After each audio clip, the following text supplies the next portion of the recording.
استخارہ کسی سے کروانا چاہیے یا خود کرنا چاہیے؟ شریعت اس کے بارے میں کیا کہتی ہے؟ قرآن و سنت میں اس کے بارے میں تعلیمات کیا ہیں؟ تو یہ بات ذہن میں رکھیں کہ استخارہ کسی سے کروانا جائز ہے لیکن سنت نہیں ہے۔ جائز کے لیے صرف اشارہ ہے۔ حضور صلی اللہ علیہ وسلم نے ارشاد فرمایا، من استطاع منکم ان ینفع اخا فلینفع، جو شخص تم میں سے کسی مسلمان بھائی کا بھلا کر سکتا ہے کسی بھی حوالے سے تو اس کو چاہیے وہ اس کا بھلا کرے۔ لہذا اگر کوئی کسی کی طرف سے جو ہے وہ استخارہ کر دیتا ہے تو اس کا بھلا ہے، لیکن آپ سب لوگ جانتے ہیں، سمجھدار ہیں، اس سینس میں کوئی بھی کسی کا استخارہ نہیں کرتا ہے، اور استخارہ خود کرنا سنت ہے، یہی افضل ہے اور اسی کا ہی اثر ہوگا۔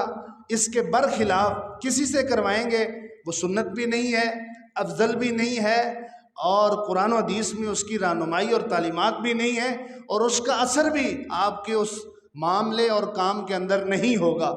ذرا آپ تھوڑا سا رک کر دیکھیں، استخارہ اللہ سے اپنی مصیبت اور پریشانی کے بارے میں خیر مانگنے کا نام ہے، سوال کرنے کا نام ہے، دعا کرنے کا نام ہے۔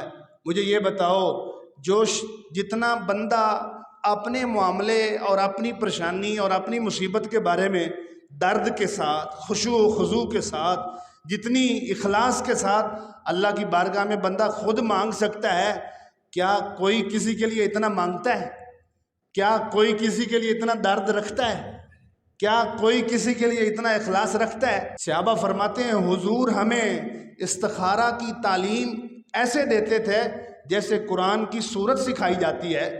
جب حضور صحابہ کو اتنی اہتمام اور اہمیت کے ساتھ استخارہ کی تعلیم دیتے تھے اور صحابہ لیتے تھے تو کوئی تو مثال ہونی چاہیے نا، کہ کسی صحابی نے آ کے حضور کو کہا ہو یا رسول اللہ میری طرف سے استخارہ کر دیجئے، یا رسول اللہ میری طرف سے استخارہ فرما دی، کوئی تو مثال ہونی چاہیے۔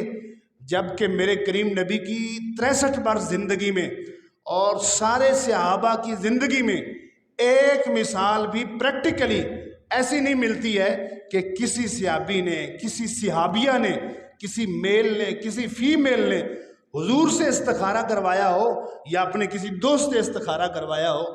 اور آج کل اتنا کیوں پھیل گیا، جو ایک کاروبار کی جو ہے وہ حیثیت اختیار کر گیا ہے۔ ہر بازاروں کے اندر مختلف سائن بورڈز پر جو ہے وہ اشتہار لگے ہوتے ہیں، سوشل میڈیا کے اوپر اشتہار دیے جاتے ہیں، استخارہ کروا لو، استخارہ کروا لو۔ یہ ایک کاروبار جو ہے بن گیا ہے۔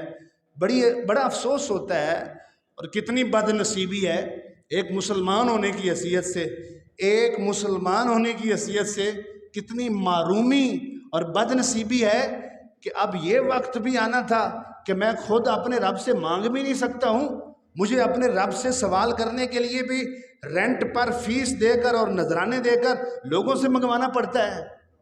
کیا یہ بھی ایک مسلمان کی زندگی میں آنا چاہیے؟ خود مانگنے کی بجائے لوگوں سے فیس دے کر منگوا رہا ہے۔ اور جب یہ بات شرعی طور پر ثابت ہو گئی کہ خود کرنا استخارہ سنت ہے، کسی سے کروانا سنت نہیں ہے، اور خود کرنا افضل ہے، کسی سے کروانا افضل نہیں، تو پھر یہ بات اور ٹرم کہاں سے آ گئی کہ استخارہ کرتے ہوئے یہ بتانا پڑتا ہے کہ آپ کی والدہ کا نام کیا ہے، استخارہ کرنے والے کا نام کیا ہے؟ کیا حضور صحابہ کو استخارہ کی تعلیم دیتے ہوئے یہ بھی بتاتے تھے آپ نے اپنی والدہ کا نام بھی مینشن کرنا ہے اور یہ بھی کرنا ہے؟ یہ سارا کاروبار کہاں سے آ گیا؟